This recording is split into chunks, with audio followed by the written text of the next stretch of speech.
संस्कार भारती की इस ऑनलाइन क्लास में सभी विद्यार्थियों का हार्दिक स्वागत है। प्रिय विद्यार्थियों, आज हम रीतिकालीन काव्य धारा से आलम कवि के पद्यांशों का अध्ययन करेंगे।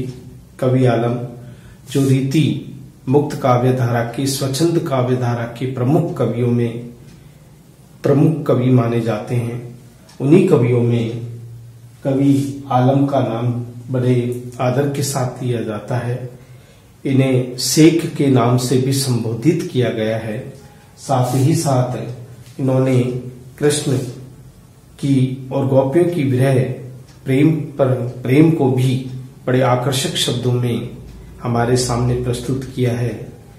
देखिए, जिस तरह से हमारे कवि सूरदास ने गोपियों की विरह दशा का मार्मिक और मन भावन चित्रण जिस रूप में किया है, उसी प्रकार कवि आलम ने भी गोपियों की विरह दशा का कृष्ण के प्रेम की जो एकनिष्ठ प्रेम की अनुभूति है वो बड़े ही आकर्षक शब्दों में हमारे सामने प्रस्तुत की है। कवि देव की भांति कवि आलम ने भी श्रृंगार रस को ही अपने काव्य का विषय बनाया है।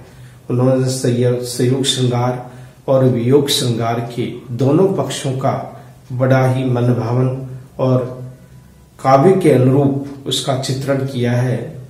ब्रज भाषा इसमें मूल रूप से प्रायोजित भाषा है, प्रयोग की गई भाषा है। इसी में उन्होंने अपनी जो रचनाओं का विधान किया है उसी ब्रज भाषा में ही किया है। कवि आलम हिंदी के श्रेष्ठ कवियों में से रीति कवियों में से माने जाते हैं। तो इसलिए कवि आलम के संदर्भ में बहुत कुछ हमारे कवियों ने कहा है।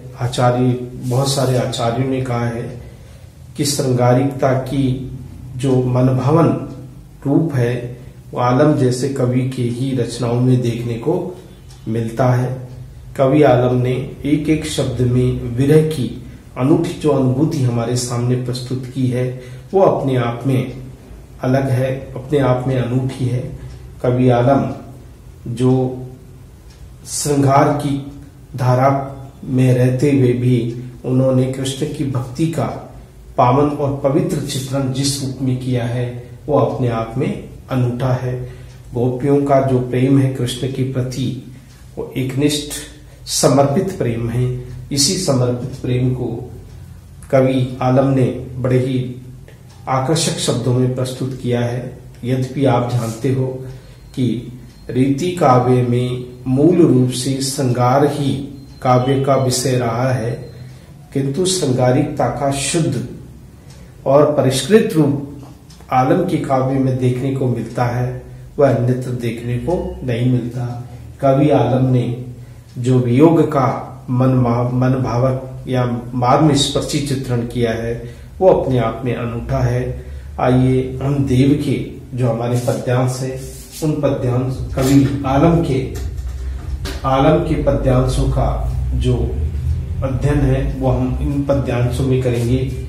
जो हमारा तीसरा जो पद्यांश है कवि आलम का, जिसमें वियोग की दशा का मार्मिक चित्रण उद्धव के समक्ष गोपियां कहती है और बड़े ही आकर्षक शब्दों में बड़े ही तन्मय भाव से डूब करके गोपियां उद्धव के सामने अपनी विरह दशा को प्रकट करती हुई कहती है। बारे ते न पलक लगत बिनु राग सांवरे ते, बावरे अनजान उद्धव भले उपदेश है। गोपियां उद्धव से कहती है कि ए उद्धव, हमें लगता है कि शायद आप पागल हो गए हो। हम तो कृष्ण को देखे बिना अपनी पलक को भी नहीं झपकते, हमारी पलक भी नहीं लगती, बंद नहीं होती। हमारी पलकों में, हमारी आंखों में सदैव कृष्ण का वही सौंदर्य रूप सदैव समाहित रहता है। बिना सावरे यानी कृष्ण के तो हम अपनी पलकों को भी नहीं झपकती। एक घड़ी के लिए, एक क्षण के लिए भी अपनी पलकों को हम झपकती नहीं है।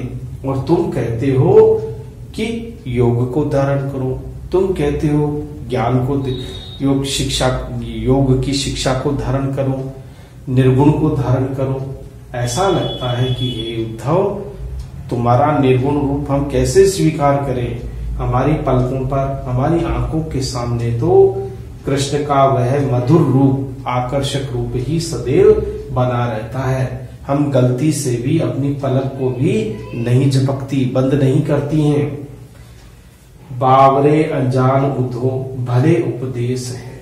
हे उद्धव, तुम पागल हो गए हो। बावरे यानी पागल हो गए हो और अनजान बने हुए हो, जानबूझ करके पागल और अनजान बने हुए हो उद्धव। भले उपदेश है, तुम्हारा जो उपदेश है वो उपदेश हमारे लिए किसी भी तरह से उपयोगी नहीं है। हमारे लिए तुम्हारा उपयोग, तुम्हारा जो उपदेश है वो व्यर्थ है, बेकार में है। हम उसे कभी भी स्वीकार नहीं करेंगे। अपने उपदेश को तुम अपने तक ही सीमित रखो, अपने पास ही रखो। ता दिन से वन सुनो गरु है दहत दुनो, तारन में ज्योति नहीं जटा भय केश है। गोपियां कहती है कि हे उद्धव, ता यानी उस दिन से, तो यानी से, ता का मतलब होता उस दिन से, तो यानी से, उस दिन से, किस दिन से? जिस दिन कृष्ण इस मथुरा या गोकुल ग्राम को छोड़ करके चले गए। ता दिन ते वन सुनो गरु दहत दुनो। हे उद्धव, तुम सुनो, जिस घर में हम रहती है, गुरु का मतलब होता है घर, घर, जिस घर में हम रहती हैं वो बिना कृष्ण के हमें जलाने वाला प्रतीत होता है। दहत यानी जलाने वाला, जलाने वाला। उस दिन से, जिस दिन से कृष्ण हमसे दूर हुए हैं, वो मथुरा चले गए हैं, उस दिन से ये घर, जिस घर में हम रहती हैं, वो हमें जलाना वाला प्रतीत होता है, जलाने वाला प्रतीत होता है। जब कृष्ण थे तो उनकी मधुर मधुर उस बांसुरी की धुन को सुन करके हम अपने घर को छोड़ करके उनके पास चली जाती थी, किंतु अब कृष्ण नहीं है तो ये हमारा घर है, इसी घर को छोड़ करके हम कहीं नहीं जाती। तो एक एक पल बिताना, एक एक क्षण बिताना बिना कृष्ण के, ये घर में, ये घर काटने को दौड़ता है। ऐसा लगता है कि ये घर हमें जला देगा, यानी कि घर में कहीं मन नहीं लगता। घर काटने और जलाने को उतारू हो रहा है। जब से, जिस दिन से कृष्ण इस वन को, इस घर को छोड़ करके गए हैं। अब देखिए आगे कहती है, वेदना को प्रकट करती, तारों में ज्योति नहीं जटा भय केश है। जो चमकने वाले तारे हैं, पहले जैसी उनमें प्रकाश नहीं रहा। ज्योति यानी प्रकाश या चमक। जब कृष्ण हमारे पास में थे तो तारों भरी रात हमें बड़ी मनभावन लगती थी, लेकिन अब हम तारों को देखती हैं तो हमें वैसी चमक की अनुभूति नहीं होती जैसे पहले हुआ करती थी। अब तारों में वैसी चमक नहीं रही। जब कृष्ण थे तो तारे चमकते हुए मन को आकर्षित करते थे, किंतु जब से कृष्ण गए हैं तो तारों में चमक नहीं रही, प्रकाश नहीं रहा, ज्योति नहीं रही। जटा भय केश है। और देखो हमारे केश, बाल देख रहे हो, जैसे कोई सन्यासी या साधु सन्यासियों की भांति बाल जटाओं की भांति हो गए हैं, गुथ गए हैं, उलझ गए हैं। भय केश यानी बाल, केश यानी बाल। भय का मतलब होता है हो गए हैं, हो गए हैं, अर्थात जटाजूट बाल हो गए हैं, उलझ गए हैं, यानी सारी सुंदरता समाप्त हो गई है। अब न बालों को हम बनाती नहीं है, नहीं बनाने के कारण बाल क्या हो गए, जटाजूट हो गए, उलझ गए हैं। और देखो कि दशा से हम गुजर रही हैं। हे उद्धव, तुम हमारी दशा को देख ही रहे हो। आगे कवि कहते हैं, आलम बिहात छीन जानो, जनो जात कोटि दिन, कौन रेन की समाई सुरती न लेश है। आलम कवि कहते हैं, बिहात का मतलब होता है बिताना या व्यतीत करना। आलम कवि कहते हैं, उद्धव गोपियों के शब्दों में, क्षण जानो जात कोटि, कि दिन तो हम कैसे बिताएं, हमारे लिए तो एक एक क्षण बिताना करोड़ों दिनों के समान है। एक दिन ही करोड़ दिनों के समान हो जाता है। आलम कभी बिहात का व्यतीत करना या बिताना। क्षण यानी क्षण, जनो मानो, जात यानी होना, कोटि यानी करोड़ों दिन। अर्थात हमारे लिए बिना कृष्ण के एक क्षण भी बिताना करोड़ों दिन के समान हो जाता है। अर्थात हमारे लिए दिन ही क्या है, 1 करोड़ वर्ष के समान है। 1 करोड़ दिनों के समान वो दिन हो जाते हैं। तुम देख ही रहे हो हम किस दशा से, किस अवस्था से गुजर रही हैं। कौन रेन की समाये सुरती न नेश है। रेन यानी रात्रि, रात्रि जो है सुरती न नेश है। रात्रि को भी हम एक पल भी कृष्ण को याद करना नहीं भूलती हैं। सुरती यानी स्मृति करना, भूलना, उनका नाम लेना। दिन और रात एक एक क्षण हमारे लिए बिताना करोड़ों वर्ष के समान है, करोड़ों दिनों के समान है। रात को भी हम कृष्ण को नाम ले लेकर के, कृष्ण का नाम स्मरण कर करके पूरी रात को बिता देती हैं, उन्हें स्मरण करके। अब बताओ, अब हमारी कौन क्या हालत है, तुम देख ही रहे हो। हम होते शाम दूरी, शाम होते हम दूरी, वाछो आचे काचे शाम सकी मेले भेस। आगे गोपियां कहती है कि हे उद्धव, तुम देख ही रहे हो कि हमसे कृष्ण दूर हैं और हम कृष्ण से दूर हैं। कृष्ण हमसे दूर हैं और हम कृष्ण से दूर हैं। किंतु देखा जाए तो वो चाहे हमसे दूर हैं, किंतु हमारा जो उनकी छवि है, जो उनका रूप है, वो हमारे हृदय में सदैव विद्यमान है। शरीर रूप से अलग अलग हैं, अलग हो गए हैं, वो हमसे दूर हो गए हैं। कृष्ण हमसे दूर है, हम उनसे दूर हैं, दोनों के बीच में काफी दूरियां हैं। फिर भी कृष्ण को हम कभी भूल नहीं सकती, एक क्षण भी नहीं भूल सकती। वे आचे काचे शाम सकी हम मेले वेश। देखिए कृष्ण है, वो तो राजा है, राजसी महल में रहते हैं, मथुरा की नगरी में रहते हैं, सोने की नगरी है। बताओ, वो तो अच्छे कच्चे रंग बिरंगे, अच्छे कच्चे यानी रंग बिरंगे मखमली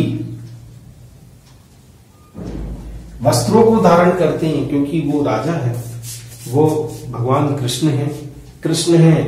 वे तो अच्छे रंग बिरंगे तरह तरह के वेश धारण करते हैं। शाम सखी मेले वेश है। लेकिन देखो हे उद्धव, हम तो केवल मेले कुचेले वस्त्र पहनते हैं, गंदे मेले कुचेले वस्त्र पहनते हैं।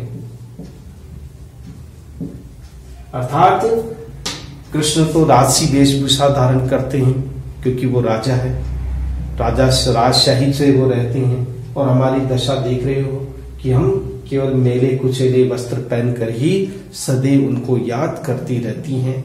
ये विरह की दशा केवल कृष्ण की दी हुई है, कृष्ण की दी हुई पीड़ा है, जिसे हम भोग रही हैं। यहाँ उद्धव के समक्ष गोपियां अपनी विरह वेदना को, अपनी संवेदना को, अपनी पीड़ा को, अपनी विरह दशा को यहाँ प्रकट कर रही है। तो इनमें ये जितने भी पद्यांश है, इन सभी पद्यांशों में विरह की मार्मिक दशा का अनोखा चित्रण देखने को मिलता है। बहुत ही आकर्षक शब्दों में कवि ने इसमें चित्रित किया है कि किस तरह से उसकी गोपियों की दशा बड़ी दारुण हो गई है, करुणाजनक स्थिति तक पहुंच गई है। दिन जो है करोड़ों वर्ष के समान, करोड़ों दिनों के समान हो गया है। एक एक क्षण बिताना उसके लिए मुश्किल होता जा रहा है। तो इस तरह से दूसरी तरफ अपेक्षावाद, दूसरी तरफ गोपियां ये भी कहती है कि हम तो मेले कुचले वस्त्र पहने हुए हैं, हम स्त्रियां हैं, उन्हें तो उल्टा अच्छे वस्त्र पहनने चाहिए ताकि शारीरिक सौंदर्य बढ़ सके। किंतु देखिए कृष्ण वियोग ने हमारी क्या दशा कर दी है कि हम मेले कुचेले वस्त्र पहन करके अपने जीवन को व्यापन कर रही है। तो इस संपूर्ण पद्यांश में विरह की दशा का मार्मिक चित्रण कवि आलम ने किया है। अब आता है शीत ऋतु। ये भी विरह दशा का ही मार्मिक चित्रण है। ऋतुओं के माध्यम से भी विरह की दशा को और अधिक आकर्षक रूप में प्रस्तुत करने की एक शैली रही है कवियों की। तो आलम ने भी शीत ऋतु का उदाहरण देकर के कहा है। गोपियां कहती है कि हे उद्धव, शीत ऋतु है, सारा संसार शीत ऋतु में कांप रहा है, भयभीत हो रहा है। लोग अपनी छाती को गर्म रखते हैं, हृदय को कहीं ठंड नहीं लग जाए, कहीं शीत ऋतु उसके चपेट में नहीं ले ले, इसलिए सब लोग भयभीत रहते हैं। और हम तो क्या है, विरह की अग्नि में जल रही हैं, तो भला हमें शीत क्या हमारा क्या बिगाड़ लेगा, क्योंकि विरह की अग्नि ये सब विरह के तपन का अनुभव करती हैं हम। तो शीत ऋतु हमारा कुछ भी नहीं बिगाड़ सकती। जब भी प्रकृति के जय जितने भी नए उपमान हैं वे हमारे लिए पीड़ादायक काम करते हैं, कष्ट देते हैं, क्योंकि कृष्ण के बिना प्रकृति की हर वस्तु हमें जलाने वाली, पीड़ित करने वाली प्रतीत होती है। हे उद्धव, तुम हमारी मनोस्थिति को समझो, हम किस दशा से गुजर रही हैं, हम क्या स्थिति में पहुंच गई है। ये दृश्य देखिए क्या कहती हैं। शीत ऋतु भई भई भीत भई, छाती राती ताती भई, ऐसे ताप तिये तन तिये हैं, तन तबेंगे। आगे कहती है, गोपियां उद्धव से कहती है कि हे उद्धव, शीत ऋतु आ गई है, शरद ऋतु आ गई है, भीत भई, सबके मन में भय व्याप्त हो गया है। शीत ऋतु के आने से सबका मन भयभीत हो गया है। चारों तरफ शीत ऋतु ने अपना प्रभाव दिखाना शुरू कर दिया है। छाती राती ताती ताती तई, हम तो अपने हृदय को ताती यानी गर्म करके रखती हैं, विरह की अग्नि में वैसे ही जल रही हैं। रात को भी अपने हृदय को, अपनी छाती को, अपने हृदय को पूरी तरह से छिपा कर रखती हैं, कहीं ऐसा न हो कि शीत ऋतु का प्रभाव की चपेट में आ जाए। इसलिए हम अपनी हृदय को, और यानी कि कृष्ण के राती यानी प्रेम, अर्थात हमारा हृदय तो कृष्ण प्रेम में रंगा हुआ है, तो भला शीत ऋतु का प्रभाव हमारे हृदय पर क्या असर डाल सकता है। ऐसे ताप तिये तन तिये है न तपेंगे, ऐसे ताप तिये न तन तिये हैं। हम स्त्रियां हैं, तिये का मतलब, एक तिये का मतलब होता है स्त्रियां हैं जो विरह के ताप से तप रही है। विरह तन यानी शरीर, विरह के ताप से उनका शरीर तप रहा है, विरह की अग्नि से प्रज्वलित हो रहा है, जल रहा है। न तपेंगे अर्थात न तपेंगे का मतलब होता है तियहन तपेंगे। तियहन तपेगा का मतलब होता है कि हम कोई बर्फ का गोला नहीं है कि जो उस गर्मी में पिघल जाएंगे, न पिघले हैं और न पिघलेंगे। इसका मतलब है हमारा शरीर है वो बड़ा मजबूत है, वो उस शीत ऋतु में यानी हमने अपने आप को मजबूत बना लिया है। हमारा शरीर किसी भी तरह से न पिघला है और न पिघलेगा। चाहे कितनी ही तन की गर्मी हो, चाहे विरह की अग्नि हो, शरीर को जलाकर नष्ट कर देना चाहती हो, लेकिन हम पिघलने वाली नहीं है। न हम पिघली हैं और न हम पिघलेंगे, ये गोपियां कह रही है। आलम अनिल इतराय के कलिन मिली, दिनों है कलेश सुधी आए, दोनों देवेंगे। आगे गोपियां कहती है आलम के शब्दों में, आलम गोपियों के माध्यम से कहलवा रहा है उद्धव को कि हे उद्धव, अनिल यानी हवा, हवा जो हवा है वो इतरा के चल रही है, इतरा के यानी कि घमंड कर रही है, इतरा के चल रही है हवा, मदमस्त तरीके से चल रही है। कलिन मिली और कलियों के साथ भी मिल गई है। कलियों के साथ मिलकर के हवा मदहोश या मदमस्त हवा जो है वो इतरा करके चल रही है और साथ में उसने कलियों को भी अपने साथ में मिला दिया है। कलियों की सुगंध को भी, कलियों को भी अपने साथ में मिला लिया है। दोनों अंश से शत्रुता निकाल रहे हैं। एक तो शीतल हवा जो इतरा के चल रही है और वो कलियों को भी अपने साथ में मिला लिया है। तो प्रतिद्वंदता हो गई, हमसे द्वेष निकाल रही है। एक तो हवा है जो शीतल रूप से बह करके चल करके इतरा के चल रही है और दूसरी कलियों को भी उसने अपने बस में कर लिया है। कलियां भी उनसे मिल गई है। दीनों है कलेश सुधी आए दोनों देवेंगे। दीनों है यानी दे दिया है उन्होंने हमें कलेश, पीड़ा, दुख, कष्ट। सुधी यानी स्मृति का। जैसे ही मदमस्त हवा चलने लगी, कलियां झूमने लगी, अचानक मन में एक विरह की कष्ट, विरह की जो पीड़ा है वो कृष्ण की स्मृति के रूप में हृदय में उत्पन्न हो गई। आए दोनों देवेंगे, वो दोनों ही बहुत सारा अनेक प्रकार का जो कष्ट है वो हमें देंगे। क्योंकि एक तो हवा मदमस्त तरीके से चल रही है, कलियां मस्त होकर के झूम रही है हवा के कारण। तो क्या है कि गोपियां कहती है कि ये हमारे मन को, हमारे हृदय को कृष्ण के स्मृति रूपी कष्टों से हमें कष्ट प्रदान करेगी, दुख देगी।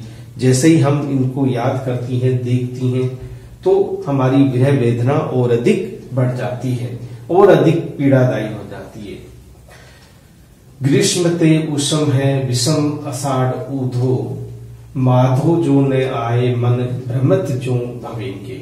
आगे गोपियां कहती है अपनी व्यवस्था को प्रकट करती हुई कि हे उद्धव, ग्रीष्मस्ते यानी गर्मियों से, उषम है विषम, आषाढ़ ऊधो। आषाढ़ का जो महीना है, आषाढ़ का जो महीना है वो गर्मियों से भी अधिक कष्टदायी है। जबकि गर्मियों में, आषाढ़ के महीने में थोड़े बादल छा जाते हैं, हल्की हल्की वर्षा सी होने लगती है, लेकिन गर्मी की ऋतु तो पीड़ादायक है ही, लेकिन आषाढ़ का महीना भी बड़ा विषम यानी कष्टदायी है। हे उद्धव, लोग तो कहते हैं गर्मी ही कष्टदायी है, गर्मी में ही उमस बढ़ती है, गर्मी ही तपन देती है, गर्मी ही पीड़ा को बढ़ाती है। लेकिन यहाँ उद्धव हमारे लिए तो आषाढ़ का महीना भी जो बादलों से आच्छादित रहता है वो भी हमारी कष्ट और पीड़ा को बढ़ाने वाला है, दुख को बढ़ाने वाला है। माधो जो न आए मन भ्रमर जो भवेंगे। हे उद्धव, माधव यानी कृष्ण, माधव का मतलब था कृष्ण। यदि कृष्ण इस समय नहीं आए, तय समय के अनुसार जो वो कहकर गए थे कि मैं पुनः लौट कर आऊंगा, यदि कृष्ण नहीं आए तो हमारा मन रूपी भंवरा, मन भ्रमर यानी मन रूपी भंवरा क्या करेगा?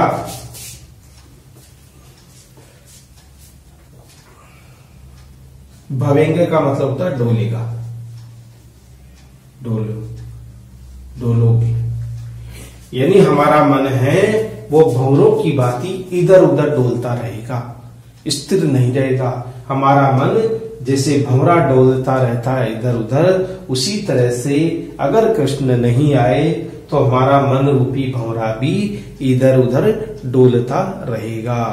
इसलिए अब कृष्ण को आ जाना चाहिए, क्योंकि मन अब बस में नहीं रहा। मन की जो वेदना है वो बढ़ती जा रही है, मन की संवेदना बढ़ती जा रही है। इसलिए हे उद्धव, अब तो उनको उद्धव कृष्ण को आ जाना चाहिए, नहीं तो हमारा मन भंवरव बन करके इधर उधर डोलता रहेगा, हमारा मन हमारे वश में नहीं रहा।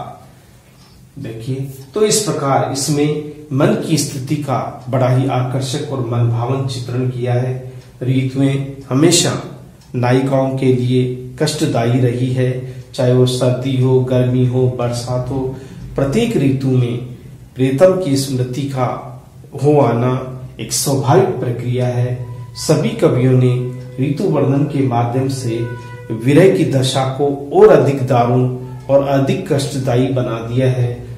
कवि आलम ने भी इस पद्यांश में शीत ऋतु के साथ साथ ग्रीष्म ऋतु और अनेक ऋतुओं का जो मन भावन चित्रण किया है, जो विरहणी की विरह वेदना को बढ़ाने वाला प्रतीत हो रहा है।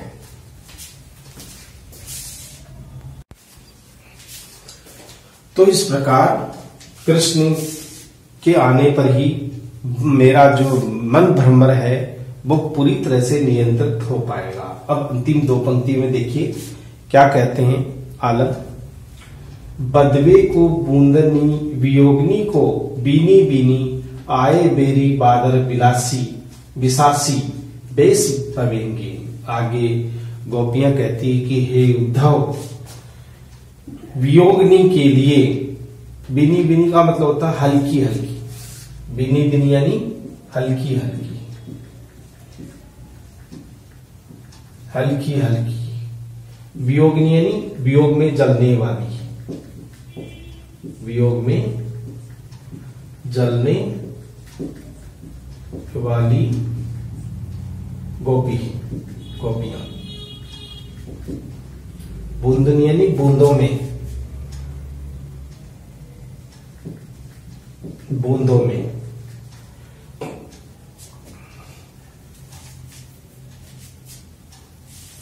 बदवे को बूंदे वियोगनी बीनी बीनी, हल्की हल्की जो बूंदे बारिश के रूप में हो रही है वो वियोगनी की विरह दशा को और अधिक बढ़ाने वाली है, और अधिक घातक बनाने वाली है।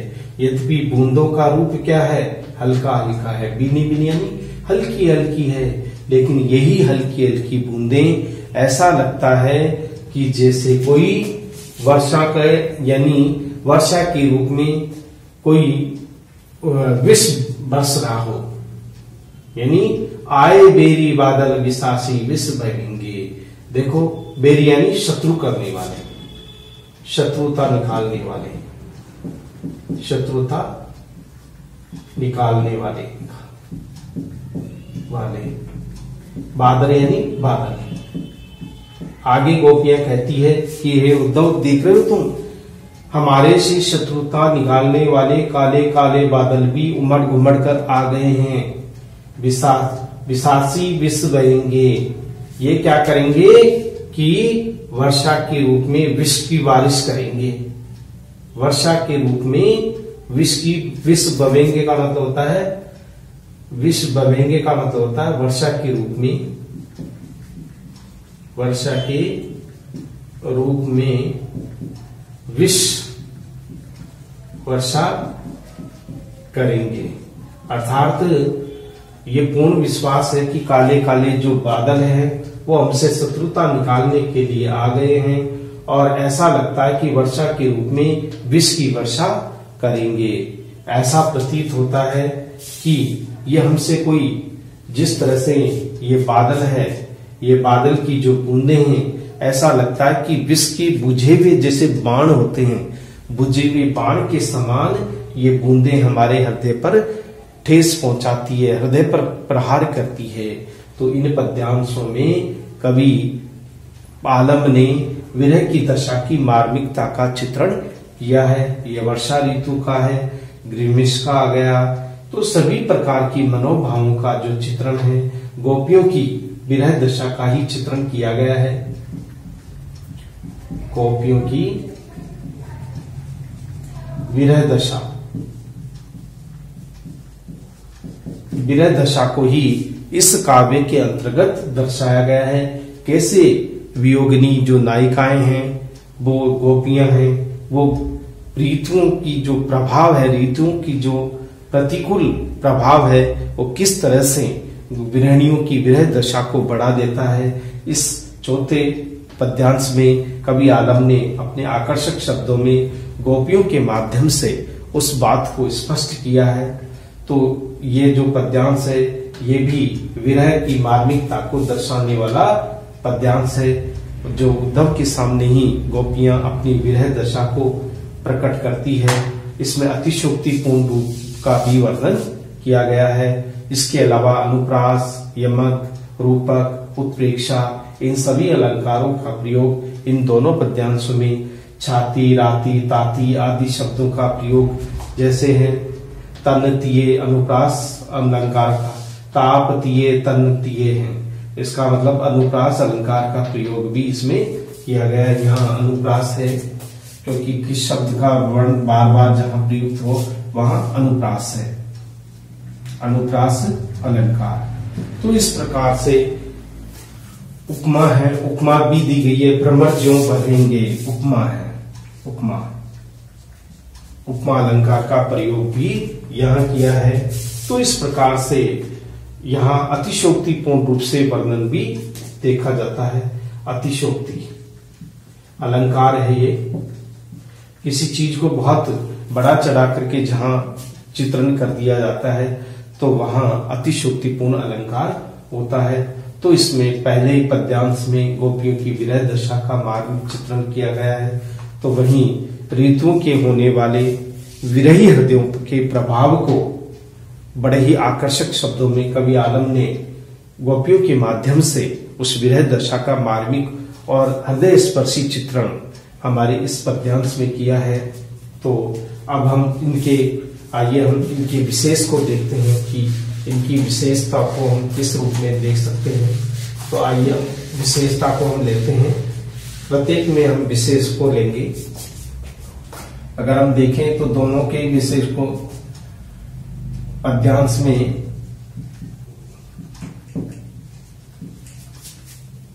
ब्रज भाषा का सरल रूप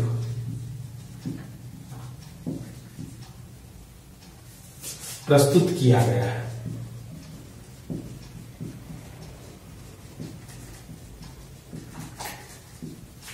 दूसरा,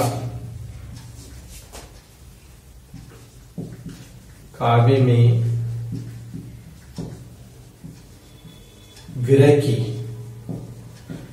मार्मिक दशा का, मार्मिकता का मन भवन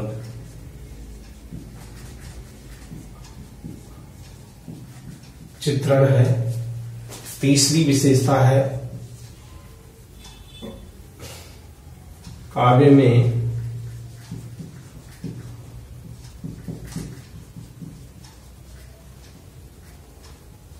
गोपियों की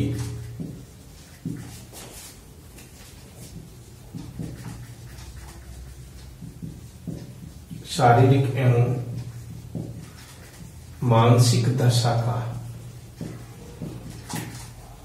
शारीरिक एवं मानसिक दशा का चित्रण भी किया गया है। जैसे कि ये दिखा हुआ है मेले कुचेले और वो जटा हो गई, इस तरह के जो भाव हैं वो सब मानसिक दशा का चित्रण किया गया है। इसके अलावा चौथी अगर विशेषता है तो इसमें कृष्ण के प्रति एकनिष्ठ प्रेम,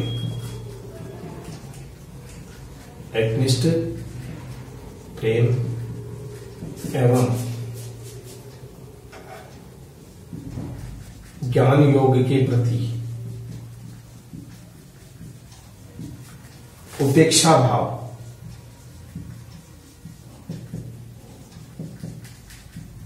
प्रकट हुए हैं।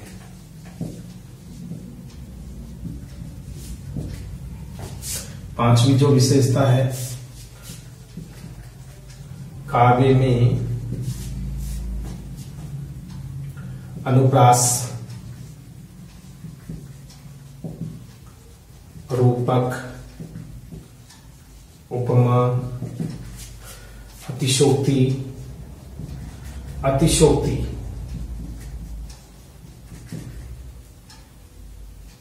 अलंकार का प्रयोग। छठी विशेषता है काव्य में माधुर्य एवं प्रसाद गुण की अनुभूति हुई है। सातवीं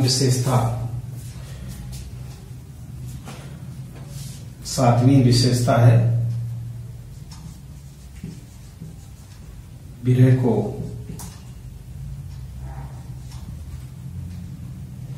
प्रकृति में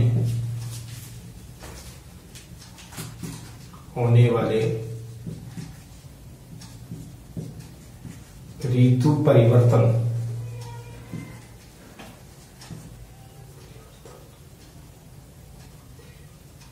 के माध्यम से